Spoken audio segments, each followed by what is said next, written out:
Bismillah, walhamdulillah, wa salatu wa salamu ala rasulillah. Assalamu alaikum wa rahmatullahi wa barakatuh. Brother Boonaa coming at you with another episode of Boonaafide right here on DOPStv. Why do Muslims make it seem like you can't be happy unless you're married? I mean, it's just not true. It's a lie. You can be a happy, confident, productive member of this ummah without necessarily being in a relationship. I guess in an effort to try and get all these young single people married, we've kind of created this counterculture where we talk about single people like they have a chronic illness and they're lying on their deathbeds. It's okay, brother. It's not your fault. Allah is just testing you. Of course, Islamically, we are encouraged to get married, and there are many hadith or narrations that support this claim. Like the hadith when the Prophet ﷺ said that when a person gets married, they have completed half their deen, half their religion, so let them fear Allah in regards to the other half. And I'm not denying that or trying to contradict that, but what I'm saying is that you can, and in fact, you should be happy before you even decide to get married.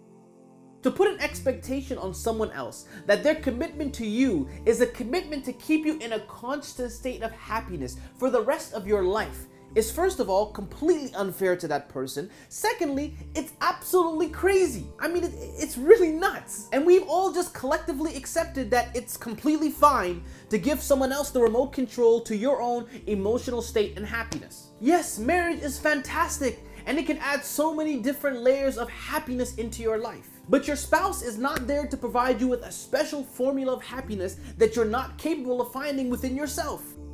Because marriage is not going to fill a spiritual void or put an emotional bandage over your inner problems. And I'm only mentioning this because I know of way too many young brothers and sisters who decide to get married, and then within the first year or two, all of a sudden, they decide to get divorced. Because when they don't find themselves 1000% happier, they think that perhaps there's something wrong with their spouse. And I feel like society has truly created unfair and unrealistic expectations to what a happy and healthy marriage or relationship actually looks like. You watch any kind of romantic show or Bollywood film, and they're basically selling you a lie on what romance should be. I mean, you can see it very clearly in the way these fairy tales are sold to little girls who are portrayed as these damsels in distress who need a handsome Prince Charming to sweep them off their feet and finally make them happy for the first time in their horrible, miserable little lives.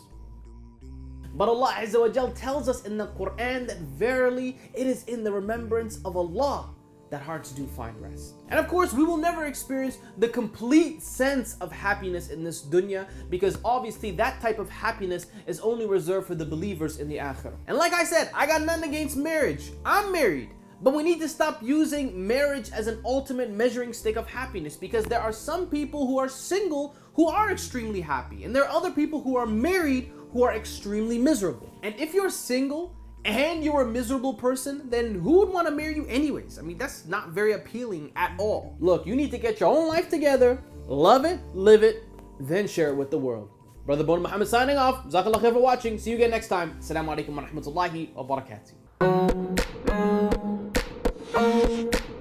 Hold a second.